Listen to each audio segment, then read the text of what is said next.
Mm, welcome. It's so good to be here with you. Welcome to the official Cosmic Touch film panel discussion and live Q&A. We're really, really grateful for you to be joining us. And I just want to invite us all to take a deep breath together into this space, whether you're here live or you're receiving the recording. So just taking a deep breath into our bellies. Feeling our feet on the floor, feeling ourselves just arrive into this space. And even though we're online on a computer screen, just imagining that we're all sitting in a circle together.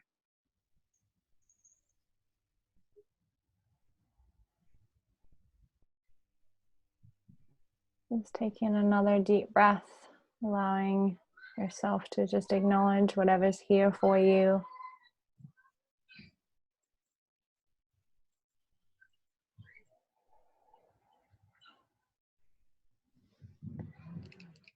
So I'm Lily Claire Love, and I'm the co-creator of Cosmic Touch, a holy erotica short film, a docu-therapy film about the healing power of self-pleasure and sexuality, and in particular around female sexuality. But what I really love is that the feedback we've been receiving from men say that this goes beyond gender.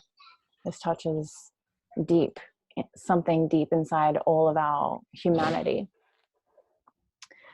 So whether you have watched the film or not, I know some of you already started to chat in, and one of you said you haven't even seen the film yet, but you're just feeling drawn to the vibe here and wanted to tune in and find out more. Then yeah, you're all welcome. And we received many anonymous responses to the survey that we sent out after the film went out. And I just really thank you, whether you did or didn't. I'm grateful for you and for your participation and for that feedback. And it was really insightful. It's been really insightful and useful to read through and take in what you received from it, what questions came up for you, where you're at in your own kind of journey around sexual healing or embracing that aspect of you and tuning deeper into your body and your pleasure. So we're going to dive into this session together, kind of going deeper into some of the topics that have arisen for all of us making this film and sharing this film and receiving this film. So to start, I want to share a little bit more about me, because you might not know me. And I'm from Australia, just to start, in case you're wondering what this accent is. And I've been on a deep kind of healing, personal development journey, spiritual path for however long, lifetimes, right? But particularly over the last decade, I really kind of decided to confront the aspects of me that were holding a lot of unprocessed trauma and pain and shame.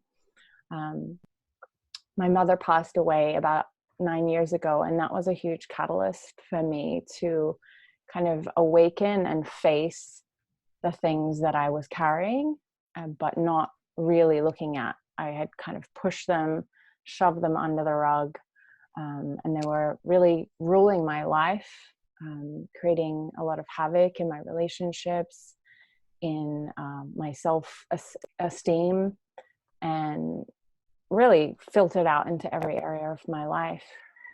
And so it was really a huge courageous choice to actually look in the mirror and go into and face and be with those places inside of me. And one of those pieces that I really needed to heal was around my sexuality, my relationship to my sexuality, to how I, really, that was so deeply linked to my self-worth. And I was kind of living from this way that I believed, not really consciously, but subconsciously, that my sexuality and my pleasure and even my orgasm didn't really belong to me. It was for somebody else. It was for a man. And it was a way that I could get something. I could get some kind of validation or love or sense of security or connection. And so I went on this deep journey into Tantra and Taoism and somatic sexual bodywork and healing, using yoni eggs and all sorts of different practices to reclaim my sexuality and my pleasure for myself, first and foremost. And on that journey, really uncovered a lot of old memories from childhood, of a sexual molestation, and the layers just go so deep. But the gold that I excavated from going into these places that sometimes felt scary was so powerful and so valuable and so precious to me. And it's something that I just hold so dearly with so much reverence and care and responsibility now. And it became this life force energy that was uncovered through me, this vitality, this creativity, because that is really what our sexual energy is. It's the essence that creates life itself, that poured through me, and I began sharing it with other women and with couples. And that was a whole journey in itself. I was an actress, I was a filmmaker, I was a writer. I never considered myself to be a coach or a healer or of any kind. But I suddenly had this medicine that had saved my life, literally. And people around me were asking for it. And so I realized it's not about me, it's far bigger than me. And that is really where this film came from as well.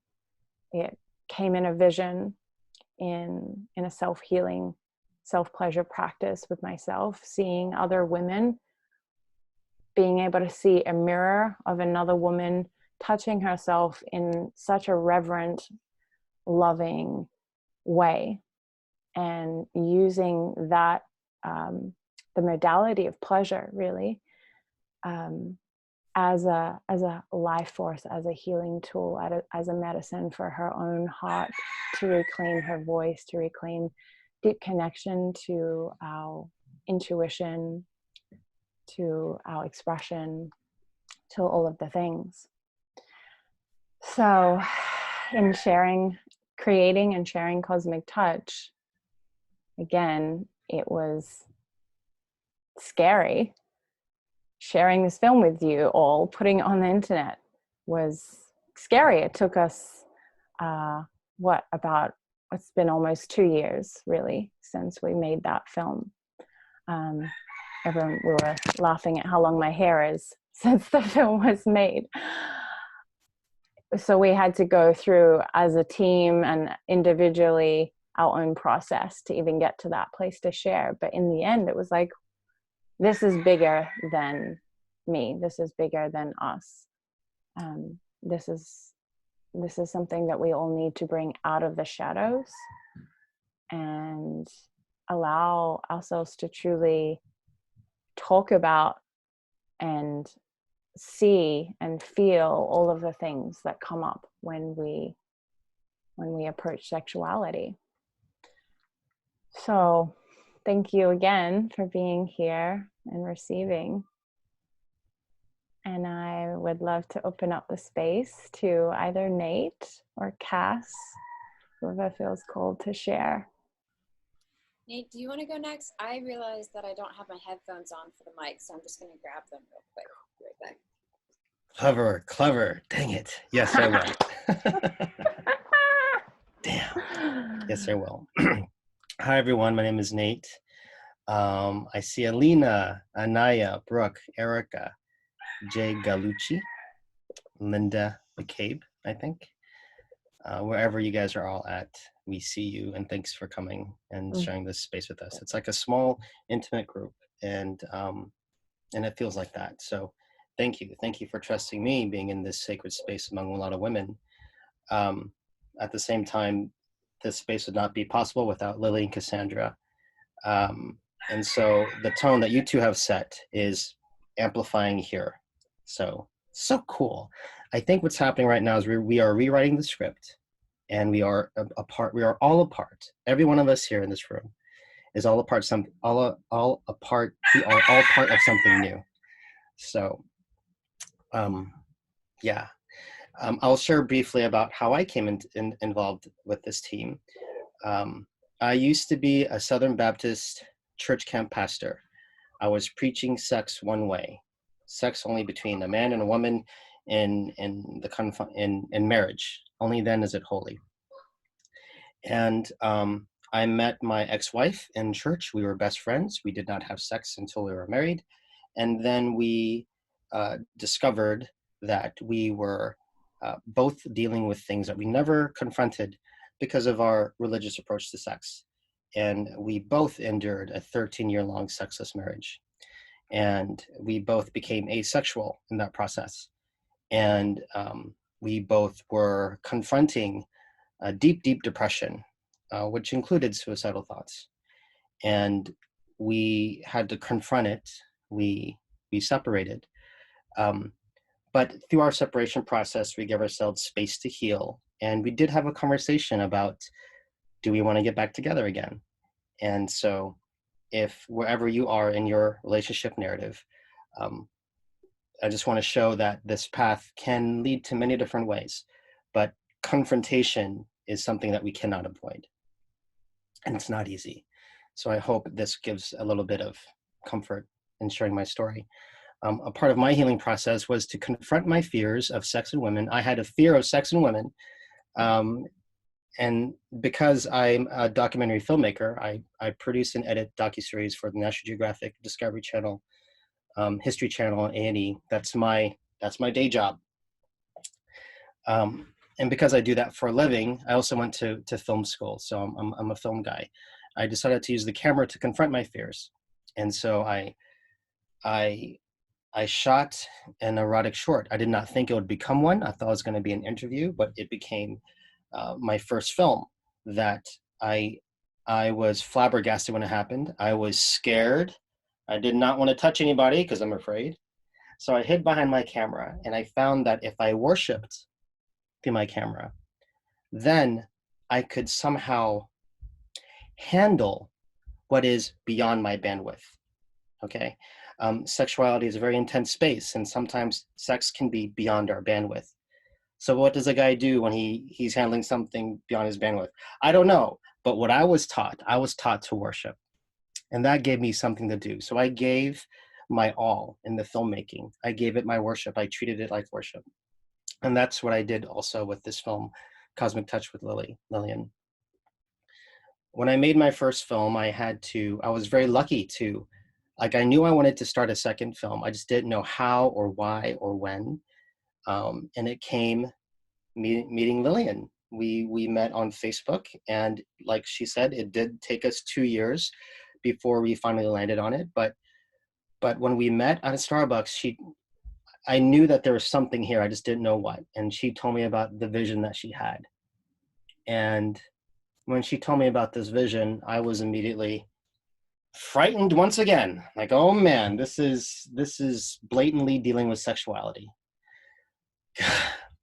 So again, it took us 2 years before our friendship was ready for it. But but that entire time we were really willing to go for it. And it was its own baptism by fire, just being ready and willing, sometimes being anxious to do something. It doesn't mean that you're failing if it takes a long time. Things just need time to mature. And so that's how I met Cass. When the time was right, Cassandra was with Lillian and had no idea that she would become a pivotal part of not just the filmmaking, but a part of my life as well. We're really good friends. And she has taught me so much as Lillian. And she changed the tone of the film. I did not expect what was going to happen. Of course, it's going to lead to Cassandra's story next. She changed the tone of the film. And by opening myself up, by learning about sexuality, I also let these women in, and they were teaching me, here I am with these credits, one of the best film schools in the world. And I have all these show credits, and I was just leveled to reintroduce myself to the craft by accepting direction and listening to direction from these women. And so I hope that this film becomes a metaphor for men so that they can see a way of how to hold their energy. It's not the way. It may not be perfect for everybody. It's just an example. But I know for me, I felt like that sexuality was something, learning about sexuality in women was such a different language. It just seemed like so beyond my bandwidth that I'm so delighted to discover that film was the means for me to reconnect, not just with that, but with myself. And I started to heal. I started to heal by making these films. And so blessings again to Lillian and Cassandra for making that healing for me, because it takes everyone in sync to make it healing. And when it's not, sometimes you have to take a step back. So it's a testament to all of us, for the both of you. And for everyone here, thank you for accepting this gift, because your presence also is tremendously healing for me, not just me, for men. So that's a little bit of my story. And I want to encourage you guys to, if you hear something, write something down. Like, if you have a question or comment for later, write it down, have a journal with you, and let thoughts stir. And we're kind of playing jazz here, and depending how we go, maybe you have a chance to hear some of these things. So Yeah. Stay involved, stay connected. Yeah. Thank you, Nate. And yeah, I forgot to let everyone know, if you don't know Zoom, just down the bottom, there's a chat. So you can press on that and you'll see people are already starting to chat, and you can type in there. So as things come up, you can just put them directly in there and we can always go back. Cassandra. Hello. So my backstory with Cosmic Touch, as well as my backstory. I'm originally from Western Pennsylvania, from the United States, but I ended up in San Francisco, where I lived and worked for 7 years. I was working in animation, and then I also worked for a big branding and packaging agency for a bunch of big name corporations. And when I was 21, I started to get pain in my vulva, and my yoni, and my vagina, whatever you want to call it. And it was really, really intense and very mysterious. And I went to, I want to say it was like 5 to 7 gynecologists before I got a diagnosis. And I found out that what I had was called Vulvodynia.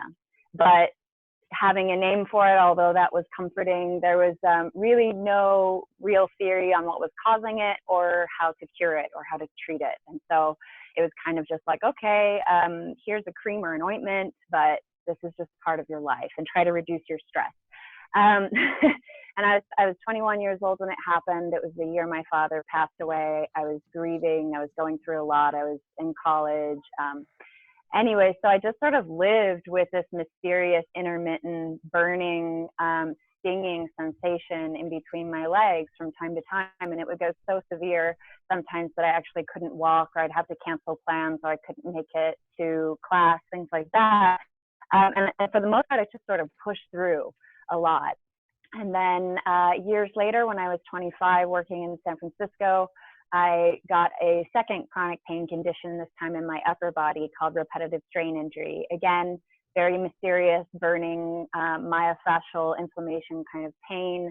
not a whole lot of insider information on what causes it, not a whole lot of insider information on what cures it.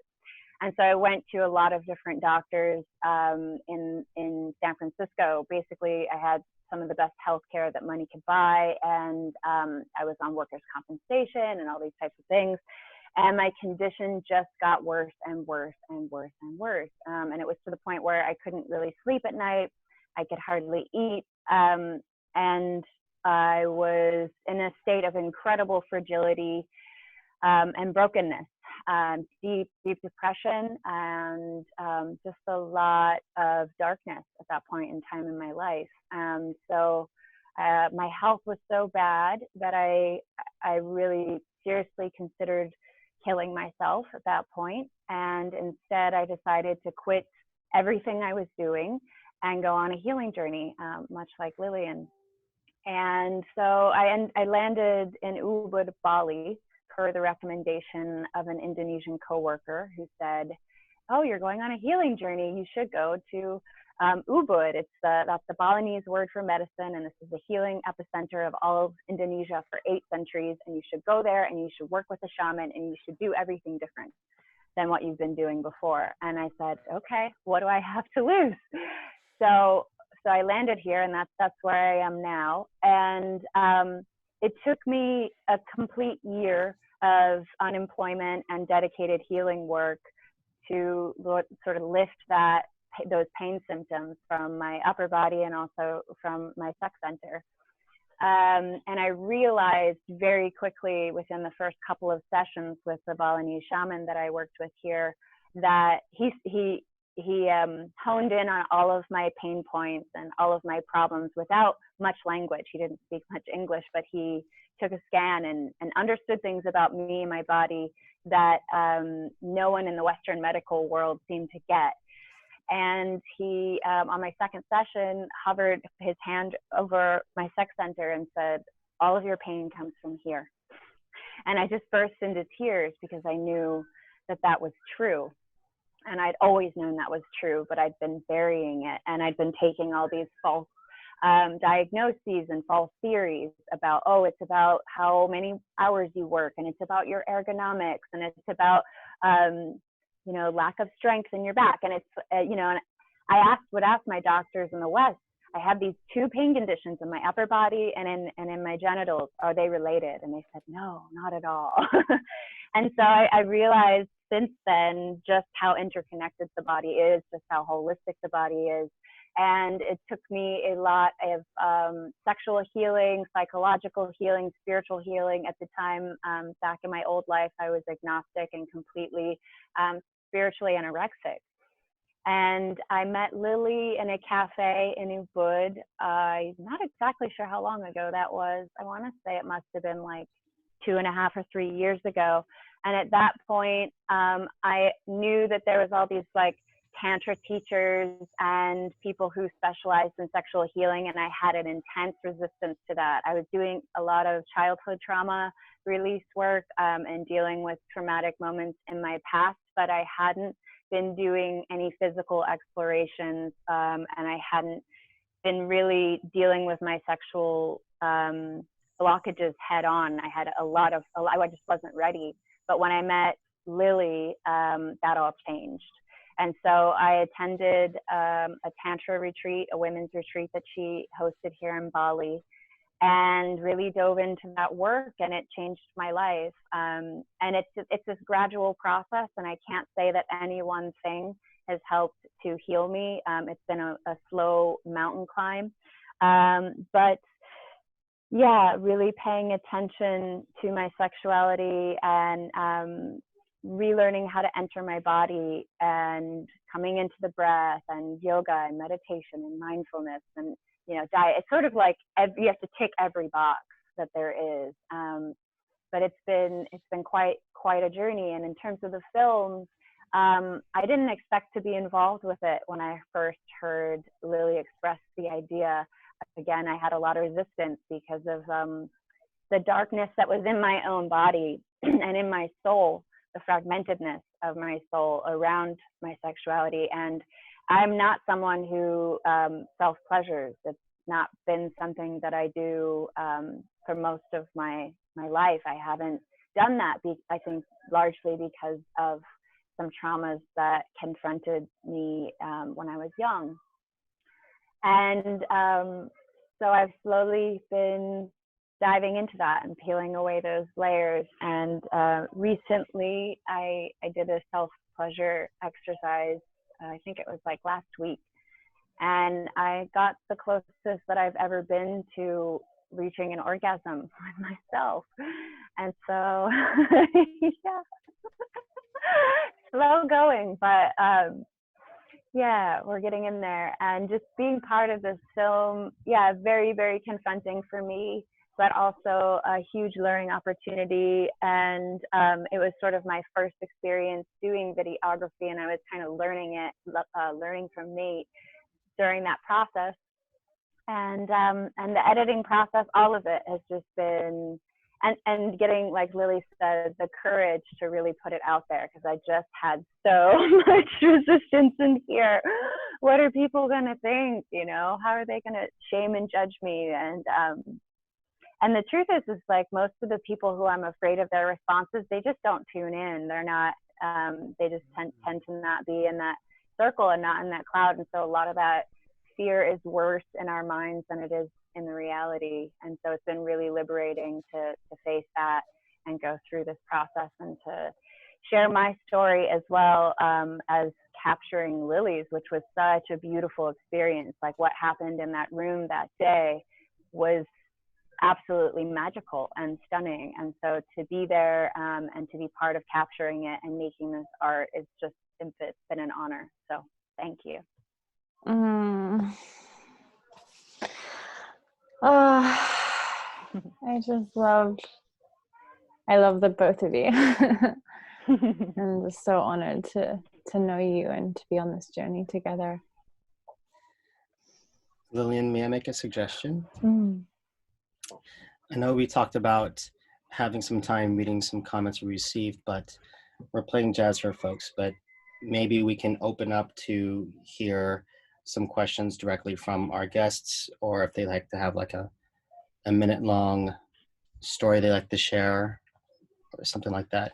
Just something to consider. I know you're running our space, so just... Yeah, if anybody feels like something coming up and they want to share, then just know that this is a safe space for it. So you can either put it in the chat or there's a raise hand button, or you can wave. We can bring you in. And just so we're all aware, I think it's good for us to know that Lillian's the organizer. So if whoever she defers to, or so forth, we're going to follow that lead.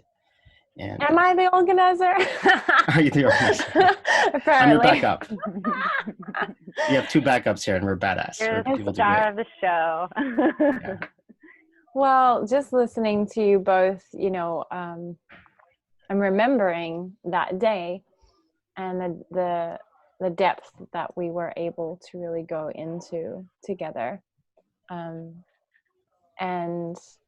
I think creating that container with the intention was and is like the first step and the most powerful thing that we can do if we're going to, as we did, create a self-pleasure film, but even in our own practice. And yeah, Cassandra, just hearing like where you've, knowing you and where you've come from to where you are now, and that experience you had last week with yourself, just so much love, so much gratitude, and speaking to it being such a slow, steady mountain climb, because it is.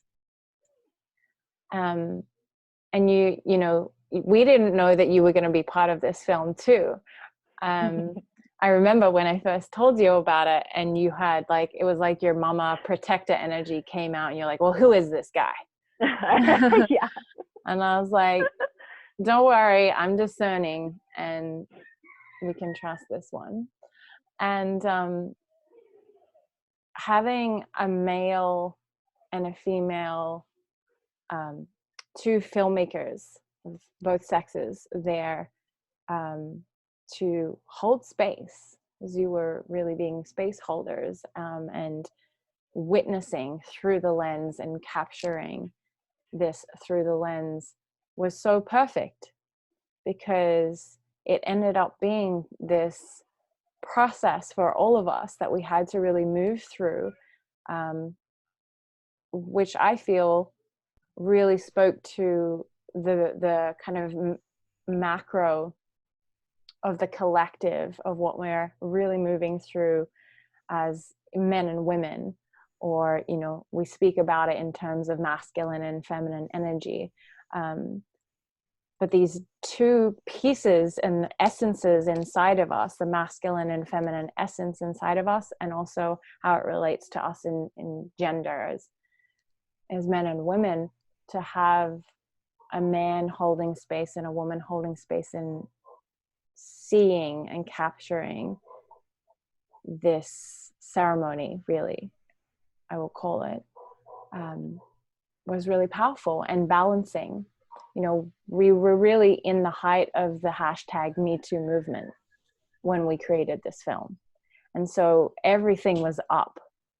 And once we finished the ceremony, and Nate went away into his editing process for a couple of months or so, not that long, but Nate came out with a version of the film that I was just like, yes, it's perfect.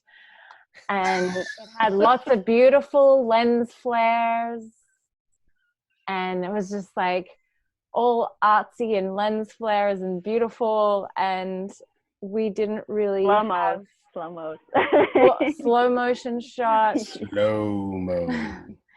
you know, and we didn't really have a lot of Cassandra's camera in there. And what happened in the actual shoot is somewhere in it, Cassandra, your camera died, and so Cassandra then picked up her iPhone and was shooting with her iPhone. And so in this editing process, Cassandra had a lot of feedback for the film, that first edit that Nate had done. And, you know, why are we not using my camera shots as well? Why is the feminine lens and the feminine voice not here? We're so used to, in society, in Hollywood and in porn, in media, it's all through a male lens. Not just a male camera person, but actually it's tailored for a male audience. It's tailored for a distortion on what we think that we want the feminine or women to look and be like, or sexuality to look and be like and feel like. And so we actually went through a bit of a tug of war, right? We went through some like crunchy stuff together. And really like our traumas were being triggered and coming up. You know, the feminine voice was speaking through Cassandra and saying why we need the feminine voice. We need the feminine perspective here. It's important. She's valuable. She has something to say. And it was really interesting for me, kind of in the center here, to kind of, I was then kind of holding space for you guys in that process, I feel. But I was witnessing the really like programming and indoctrination from patriarchy, whatever we want to kind of, you know, call it, where, you know, I was like, but so we're going to put in the iPhone shots, which is like not pretty. Like it's not a good camera. You can see all of my like blotchy skin and like my, you know, it's like I was witnessing all of that come up, where in me, I have been trained as a woman to have to appear a certain way. You know, I'd already like gone on camera with short hair and no makeup.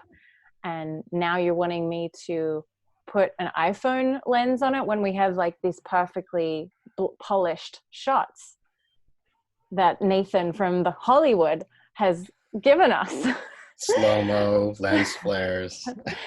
And so I'm really grateful for Cassandra taking that stand and, you know, advocating for the feminine voice and the feminine perspective. And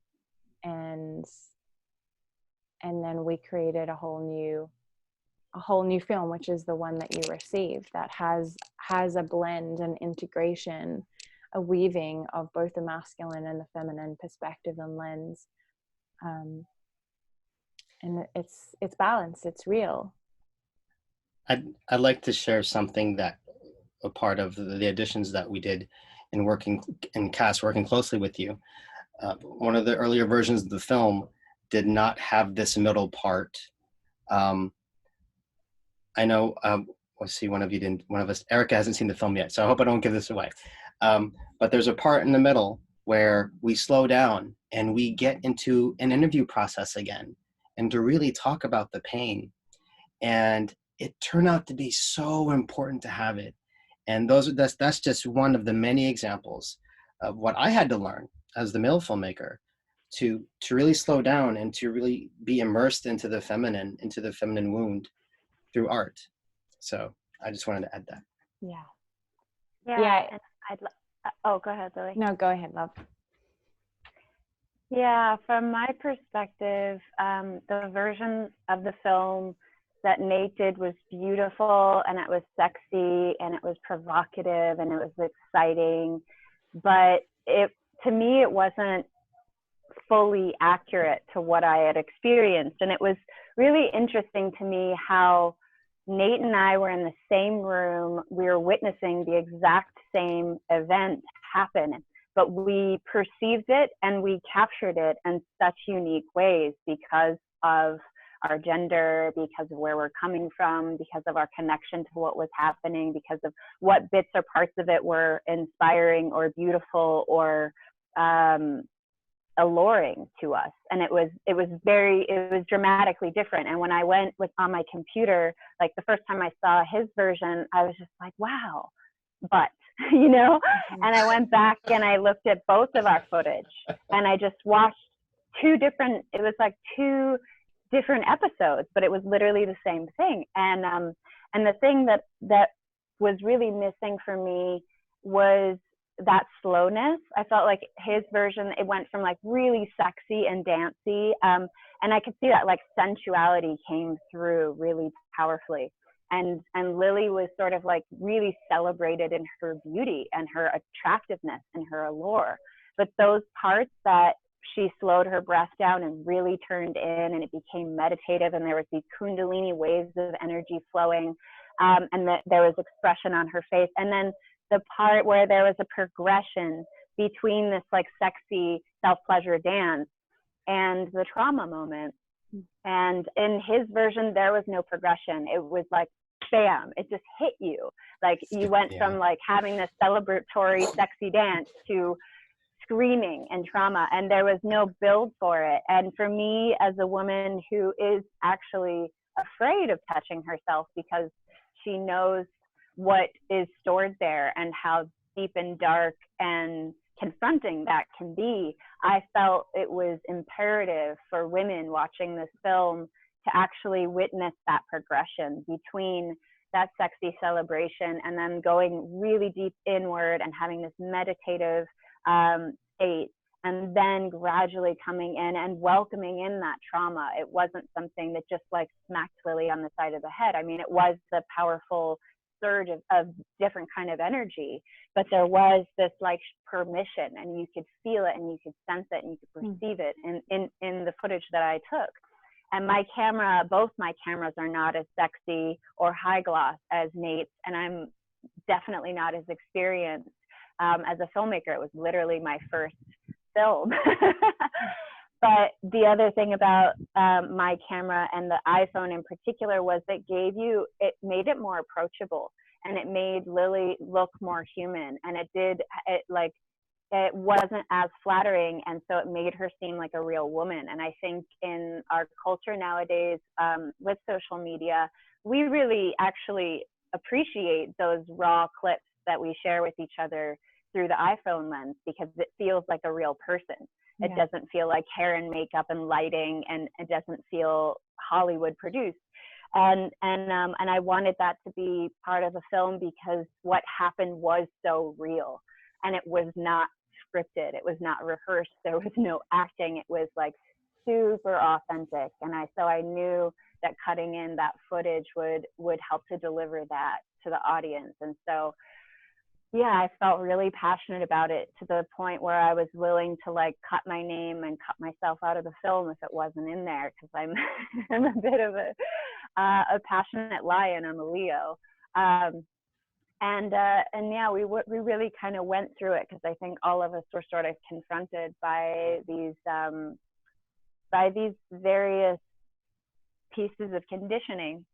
And so thank you guys both for eventually kind of allowing it to become a much more integrated, fluid combination of all those things, and for not getting hung up on production value and perfection, and to allow those more intimate subtleties to come through. Because I feel like the final film, although like Nate's original film was beautiful, the final film has so much more soul. So thank you.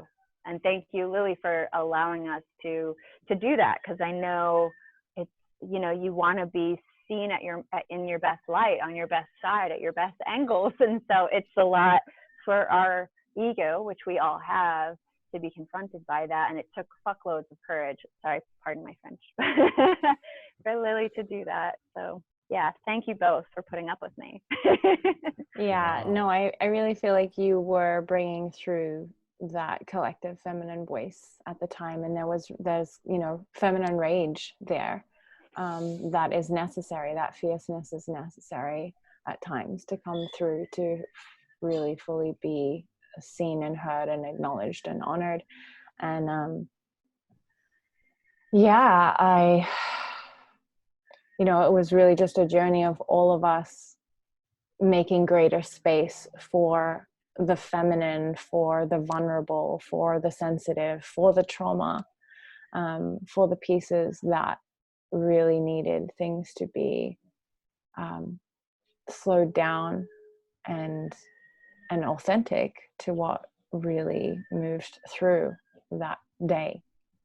And I want to speak a little bit more to what actually did move through in that ceremony, because yes, obviously it was touching on my trauma, was touched on and came through. There was a release that happened.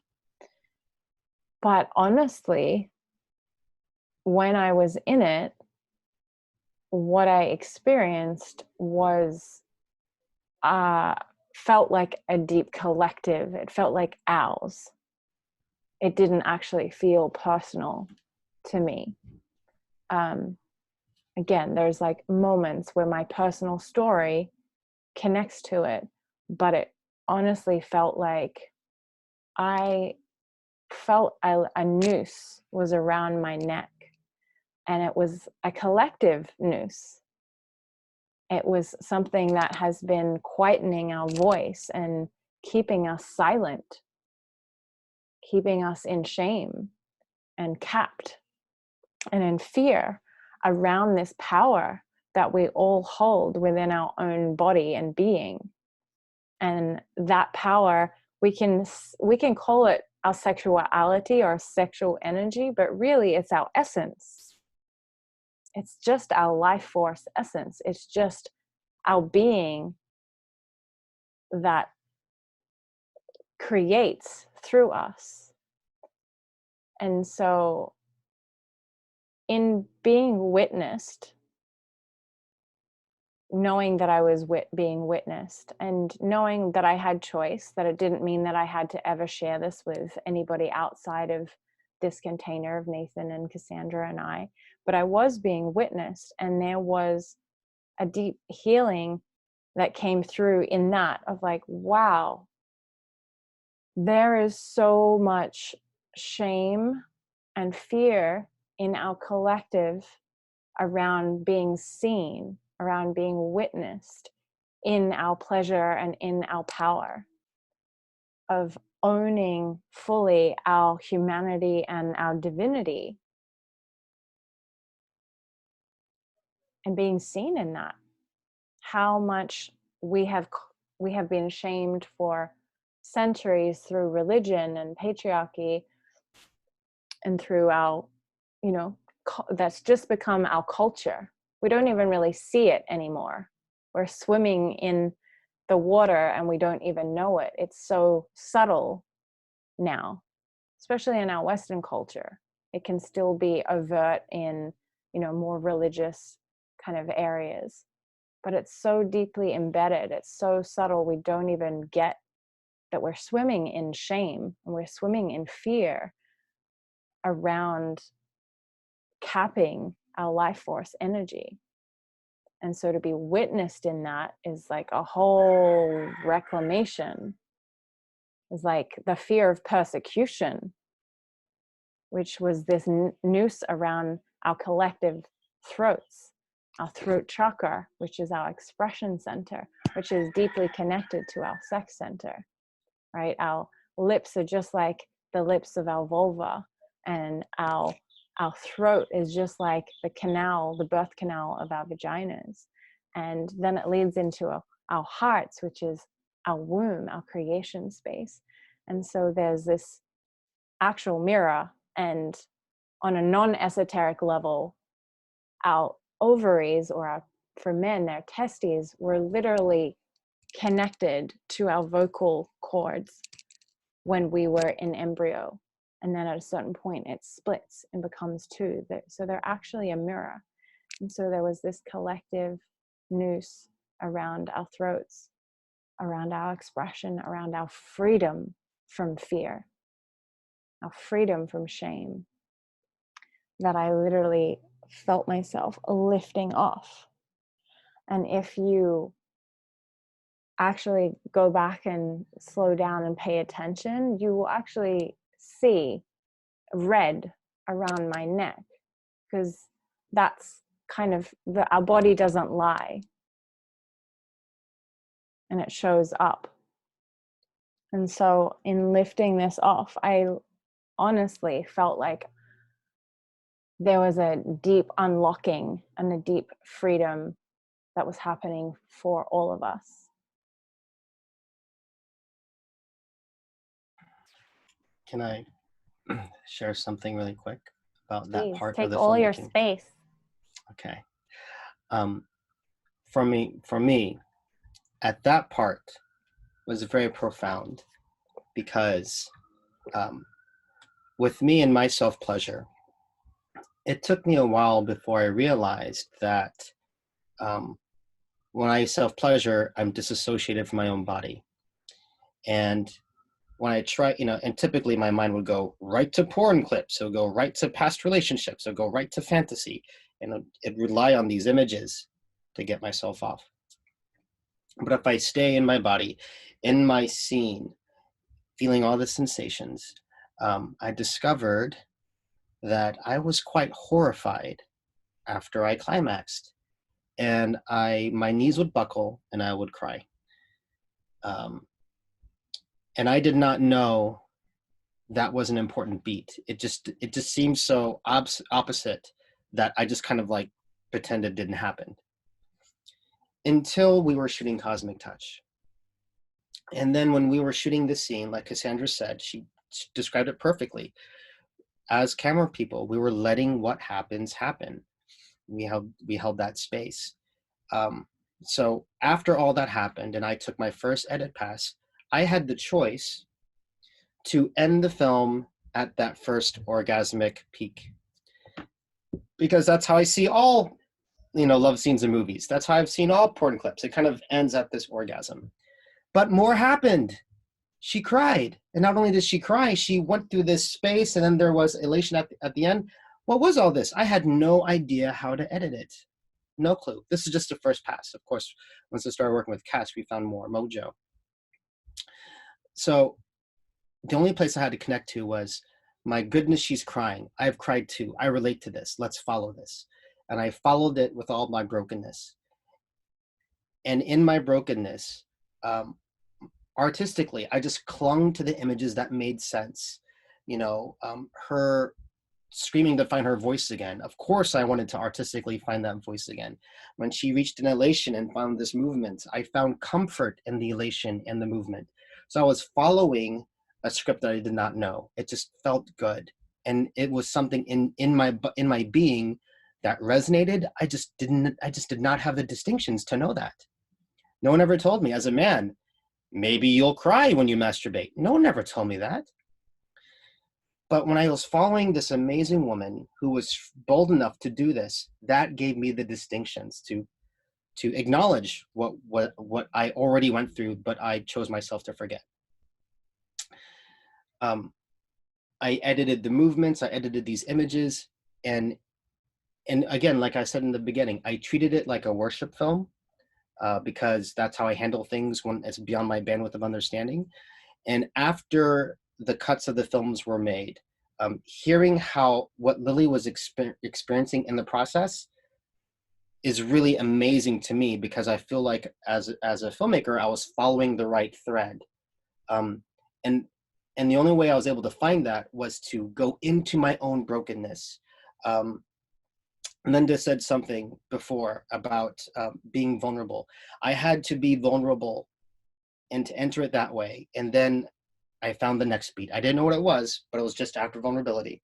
And after that was the next beat and the next beat. And through the art, I was able to find a way to cry and find elation again after self-pleasuring. And not only after self-pleasuring, when I'm with a partner, I can fall into those depths too. And at least I can forewarn my partner of these emotional beats that I think I have to face for a while before it gets more comfortable. So I just want to offer that. Yeah, I really hear you speaking to how creating this intentional space and choosing vulnerability and choosing to really go into and allow and accept and be with and feel the parts that feel fragmented or scared or ashamed, or that there's trauma there. Sex and sexuality again and self-pleasure becomes this healing container. It isn't this thing that, again, we're given a mirror that it looks like porn, where a woman is just always turned on and the man is really just taking, or it doesn't look like Hollywood movies where it's just like so smooth and perfect and romantic and la la la.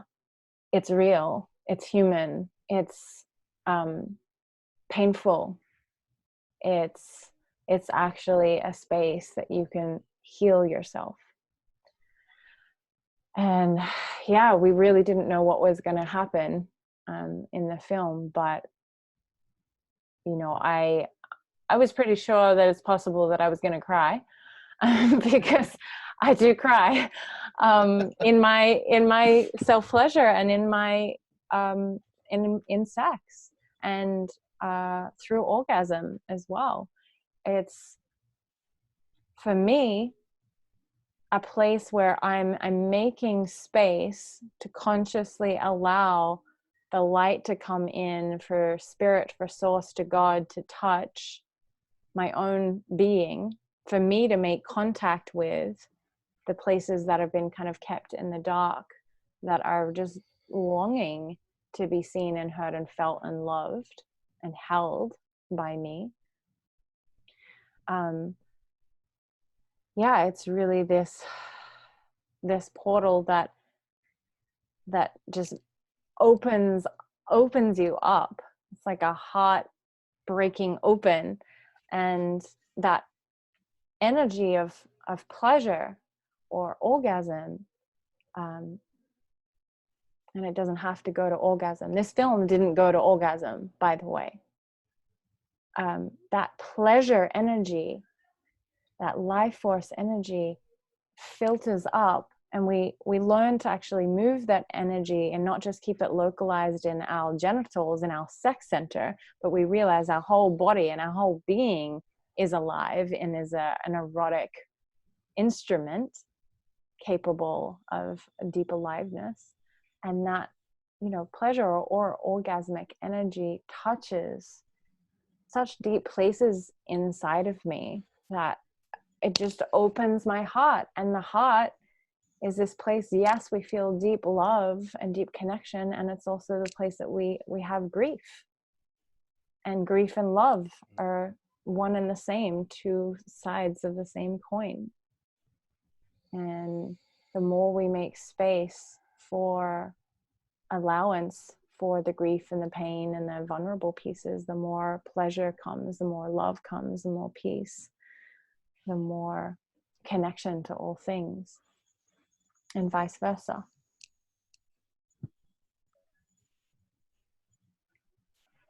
Cass, do you have a piece to share? Yeah, I just have a little comment that what cosmic touch, which we didn't have that name for it originally, it was just like this idea that we would go into the room and let what needed to happen. And originally we didn't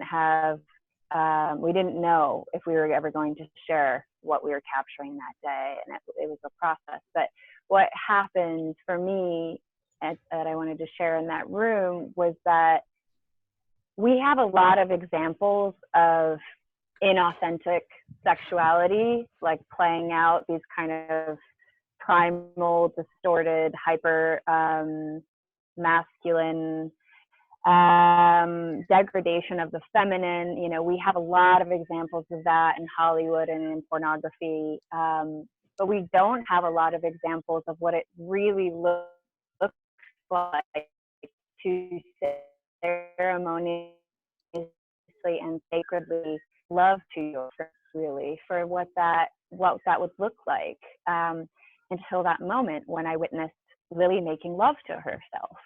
And and it's like you can see that difference between like a heart-centered connection between two people, regardless of what gender they are. If you're watching a movie or if you're in an experience with a partner, the difference between something where there's a lot of heart and there's a lot of soul and there's a lot of passion and there's romance and there's exploration, and it's like you can't keep your hands off of each other, right?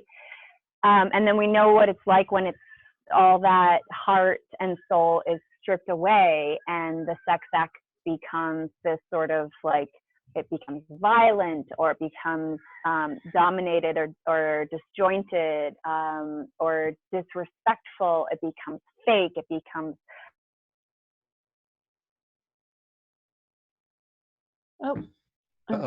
I think she just froze.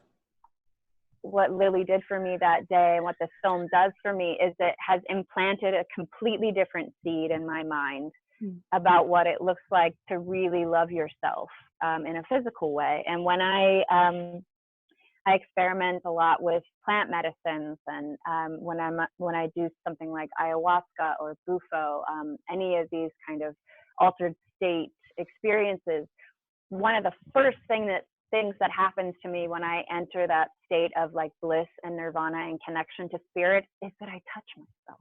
And I'm just like, oh my God, this body is so beautiful. And I'm just like, it's just that like that presence and that joy that we can take with us throughout our day, no matter what we're doing, like stopping to smell the roses, feel the breeze in your hair, just that like that pleasure of being alive. And so it's just turning that towards yourself in the form that you're in and really loving the body that you've been blessed with in this life, And so I feel like that's what this film does for a lot of other women, even if it's in like a very subtle or subconscious way, and they don't really recognize it, but a seed has been planted of this other way of doing sensuality and sexuality and pleasure and connection with the self. So. Yeah, and for men too, because in the first screening that Nate and I shared, and it was at the end of my former partner's men's retreat, and he suggested, let's show the film at the end of my men's retreat. I was like, that's a terrible idea. Why would we do that? This is a film for women. But we invited some women in at the end of the men's retreat and we shared it. And one of the men said, he was crying and he said, I feel like I have been robbed my whole life from porn, mostly, of what sex and female sexuality is supposed to look like. And I was given this thing like, this is apparently what I want. I want a woman to just be objectified and give it to me. No, I've been robbed of what I truly want, of what's real and authentic. So we're all reclaiming that. So I want to open up the space. If anybody has a question live, we'd love to chat with you. If you want to unmute yourself, feel free, or write it in the chat box. But we also have plenty of questions to answer from those that wrote on the survey. So please do let us know if you have a question live. But I'm going to start with one of the previous asked questions. And while she's answering, feel free to write something down, or on the for the others. Yeah. So there's a question: what do I do with this feeling of there is too much to heal and it will take forever? Yeah. It's a really good question. I've thought that many times. Cass, I feel like you have something to share around this. But so if you do, just speak out. Compassion, acceptance.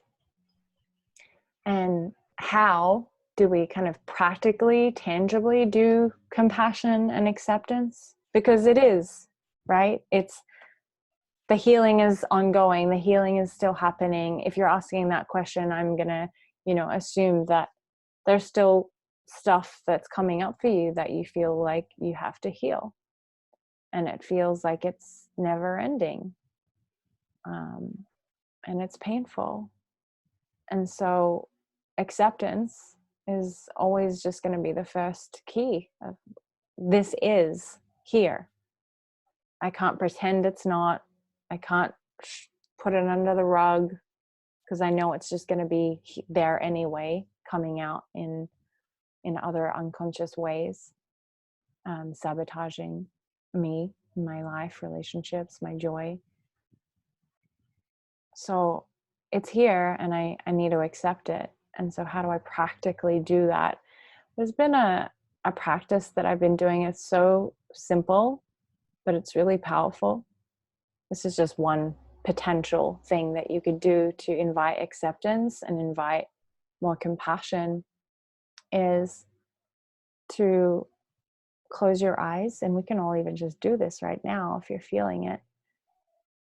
Maybe there's a person that you feel like you have healing to do with, or there's pain around a certain person or a certain experience or certain emotion or quality that you feel like you're grappling with inside of yourself. And I want you to put it outside of yourself. So see that person or that experience, or see that, personify that thing that you're grappling with.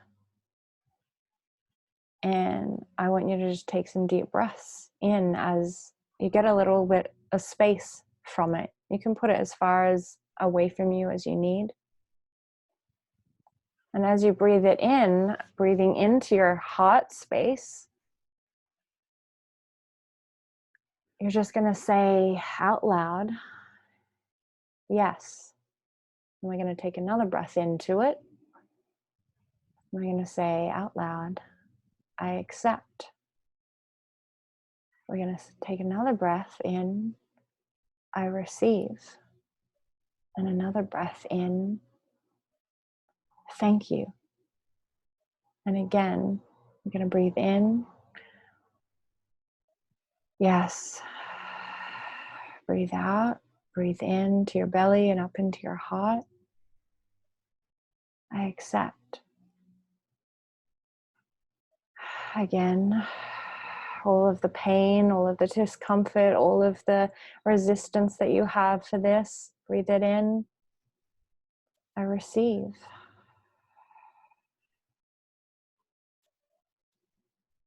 Thank you. And as you continue to do that practice, it's so simple and so powerful, you will notice that something will start to shift. It will start to lighten. It might in the beginning feel like it amplifies a little bit as you're actually taking in the pain. You're fully accepting in and receiving the pain.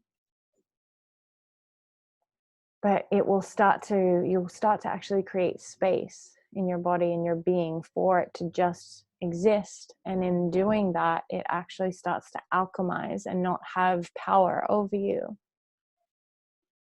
And that's where the lightness can come in, and the compassion. And the other kind of practical practice for me around compassion is literally like hugging myself and breathing.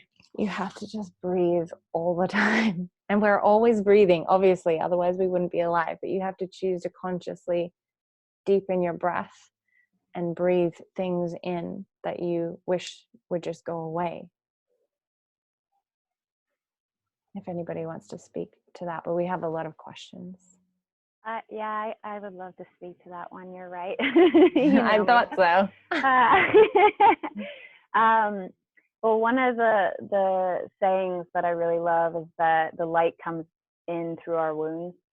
And so without obstacles, without challenge, without adversity, we don't really learn, we stagnate. And the other thing, I actually really have come to embrace that challenge, healing, obstacles, change, evolution, that is the life's work, and it doesn't actually ever stop. And once it's constant, it's like this constant cycling through my darkness, through my wounds, through my traumas, and then back up to the light, and then back again. And it's fractalic, it's a spiral. I used to see healing as a linear progression. You start here where you're sick and broken, and you slowly walk over here where you're healed. And it just doesn't work that way. And if you think it works that way, you're going to be confused. You're going to be met with a lot of disappointment. And then the other belief system or vision that I had of healing was sort of this mountain climb that's kind of like an economy scale, where you're sort of going up and down, but you're gradually progressing up the mountain.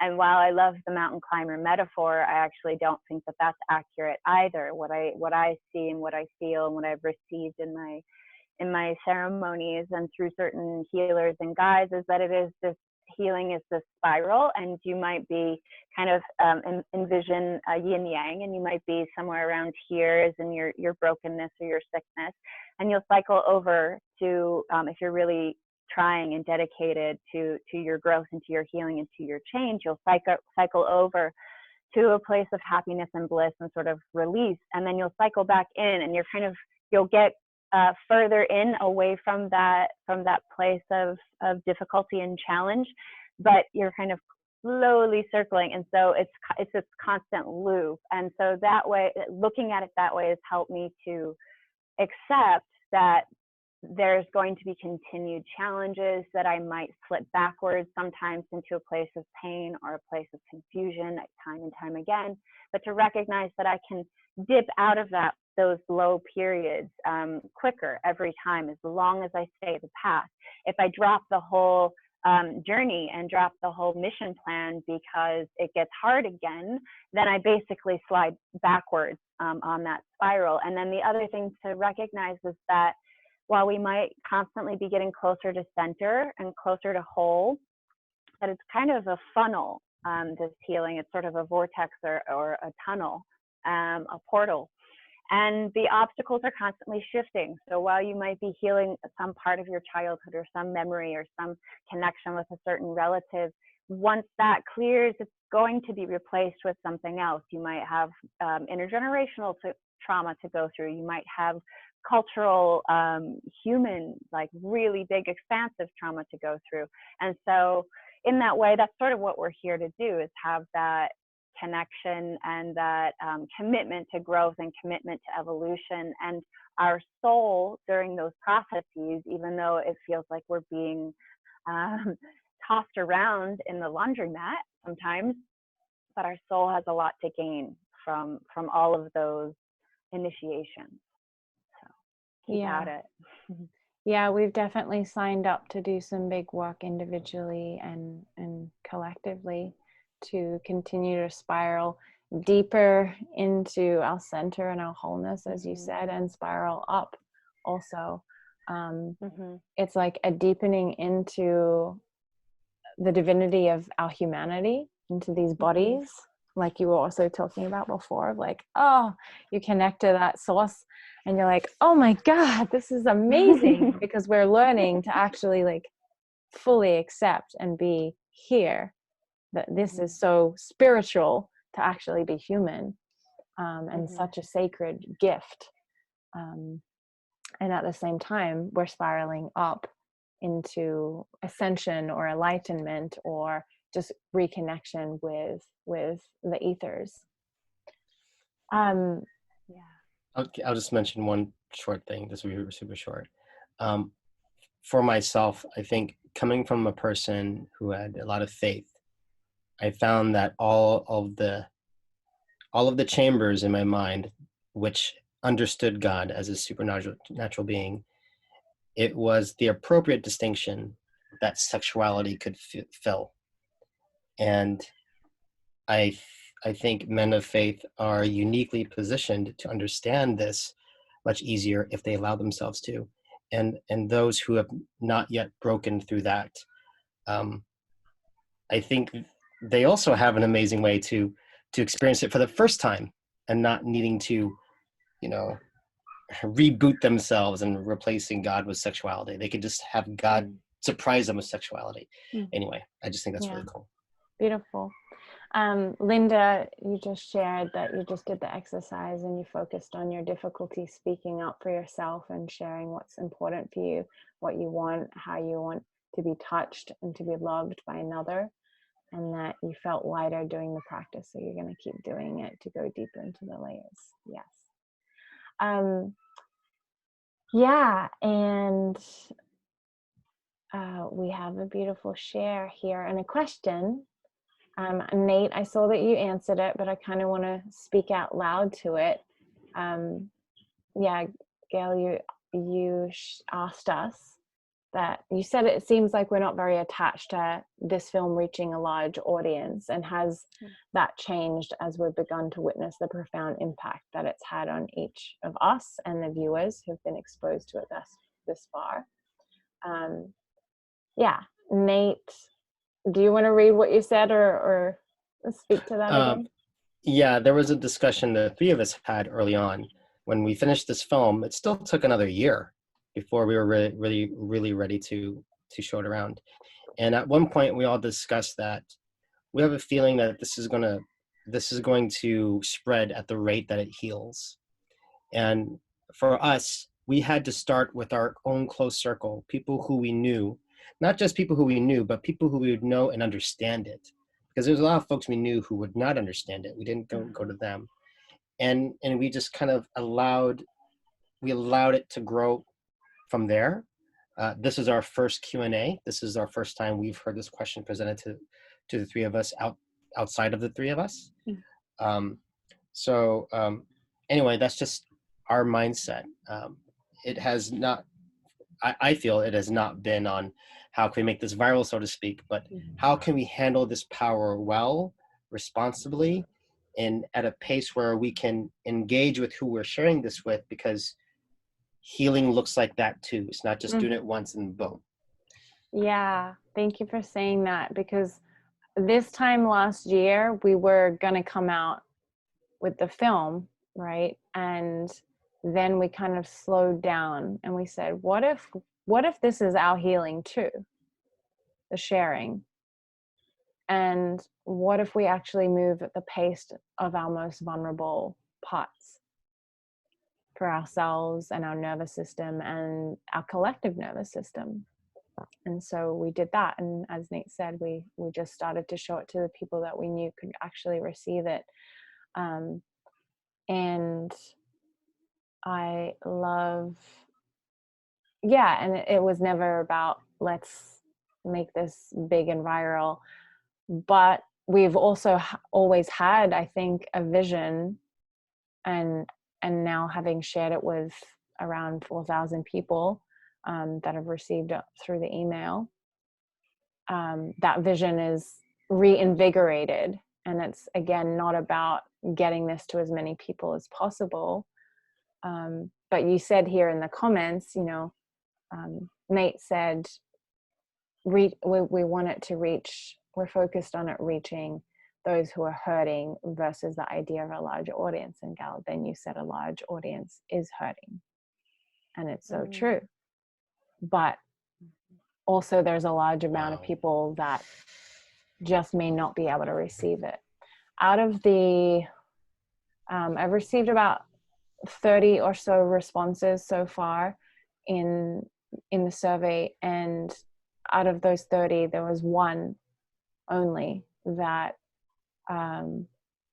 that had, that felt really triggered by the film and wrote to me saying, why are you sharing this? And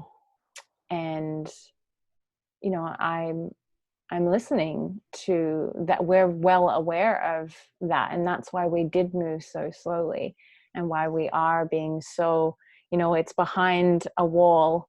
We created a film guidebook we encourage people to read before they even watch the film, that takes you through really consenting on your own, not for us.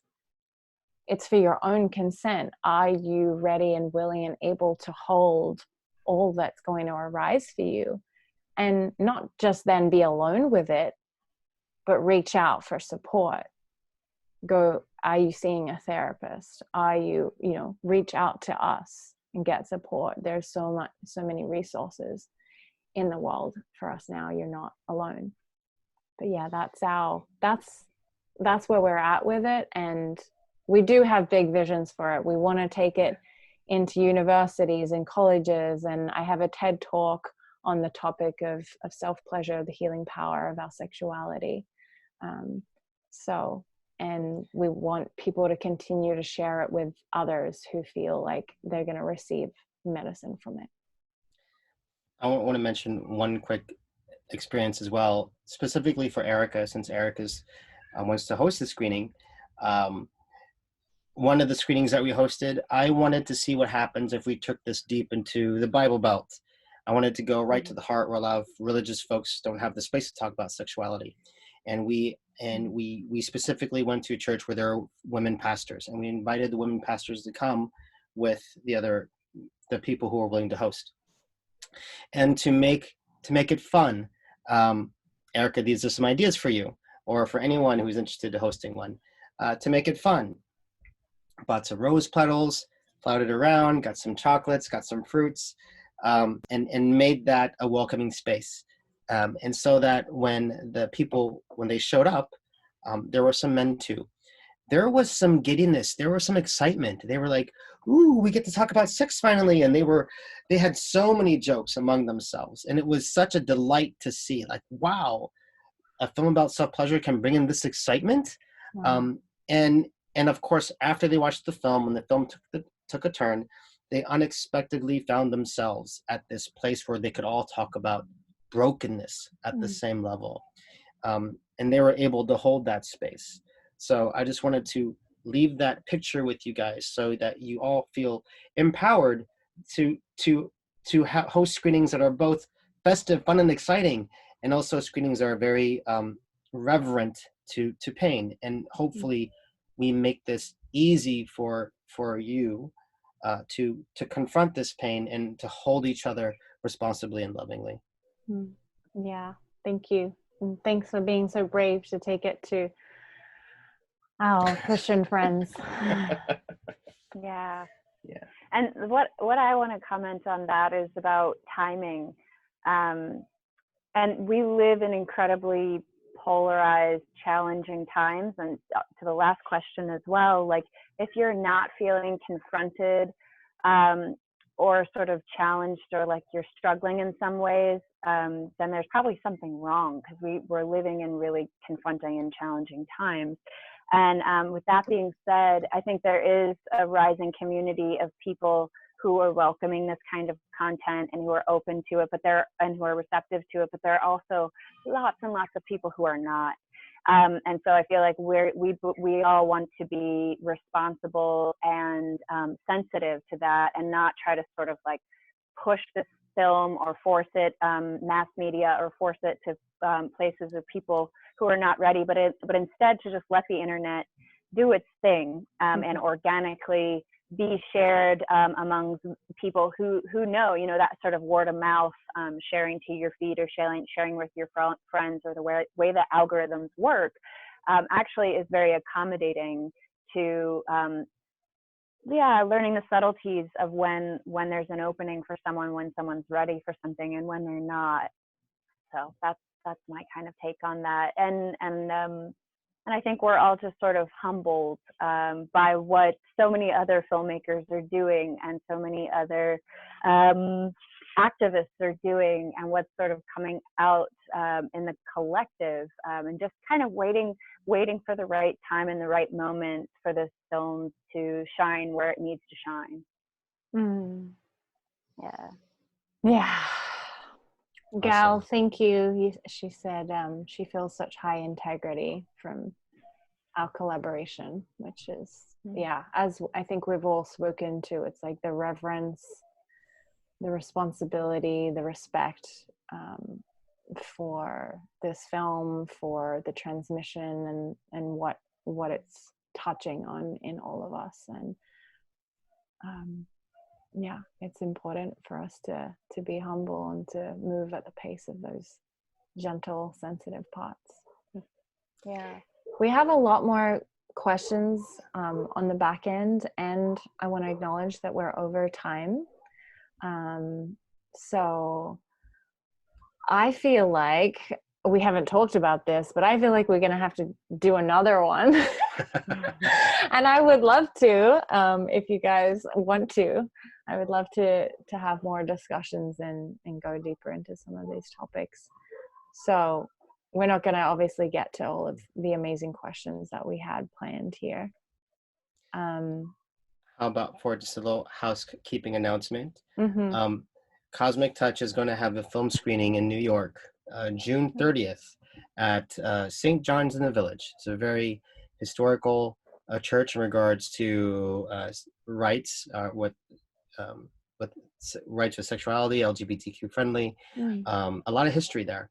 And so that's a really exciting thing that's on our calendar. And if you'd like to host screenings, again, we are available to you. The guidebook that Lillian wrote is fantastic. Both Cassandra and myself have test screened, and she's done it at women's retreats and spoke, and in Bali. I'm exploring the Bible Belt. And so you may be uniquely positioned to bring this medicine to your specific community where we cannot. And if that is you, then this is a very special tool that you have, and you can have this amazing calling to be the same spokesperson as the three of us has been for you. You can be that for your circle. And yes, you're ready. Yes, you are. And we're here to support you. So just wanted to acknowledge that with everyone here. Yeah.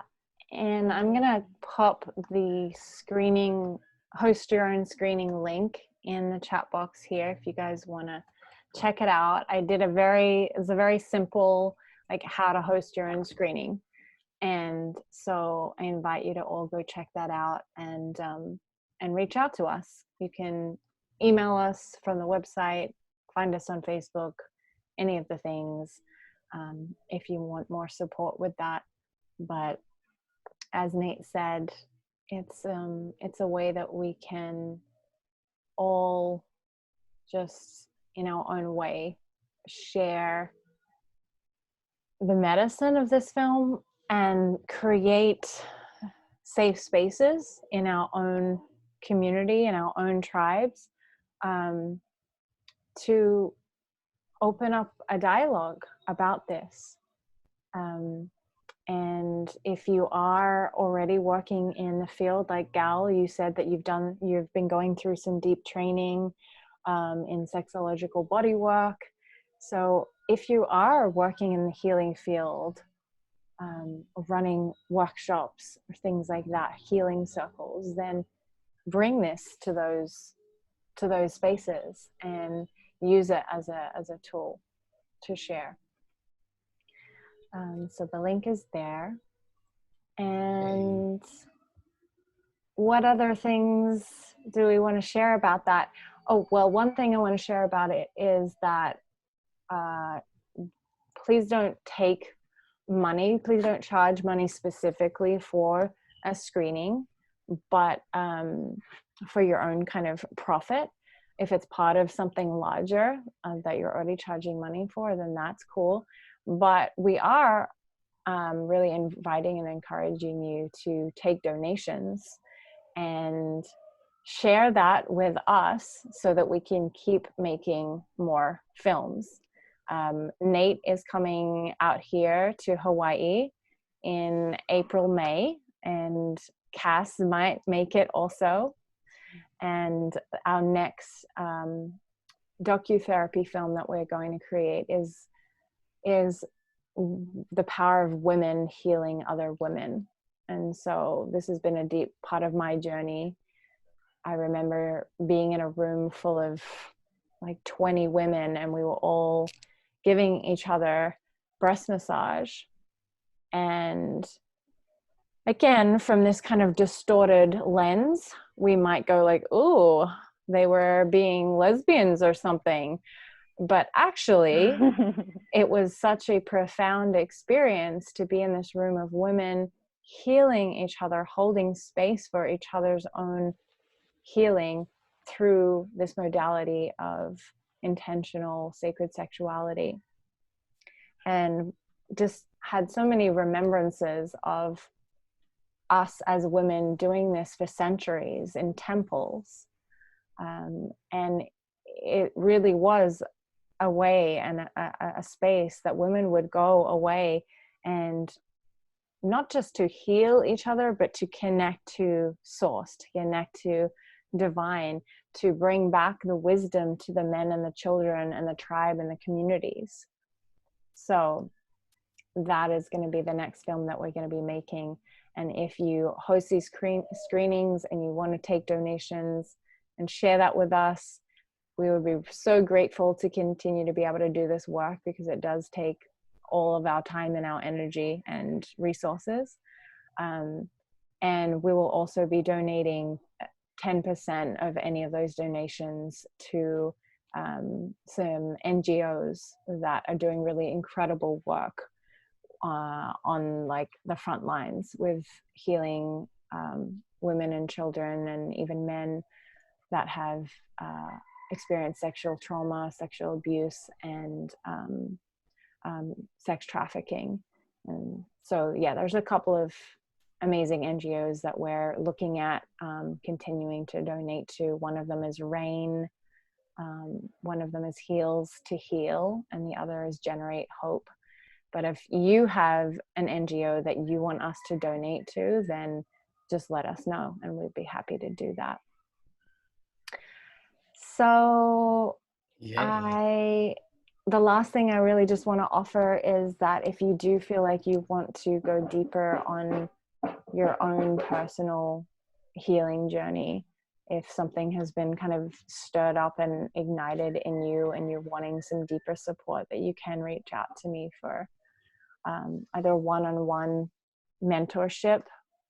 So I work with people all over the world online through this platform of Zoom. So please reach out if that's something you would like to speak about doing. And then also I have some online group containers coming up. I have one that is going to be for men and women, and then one that is women only. And so if you are feeling drawn to that at all, then again, reach out, and here is the application that I just put in the chat box if you want to go ahead and fill that out now. Is there anything else that we want to share before we close? The only thing I can think of is, again, this was our first time to do this. We welcome, if there's things that you think that we could be more effective at doing this, you could message us directly. And so we can be educated by you and gather data from you, and you can be, you would be part of this team, just helping us do this better.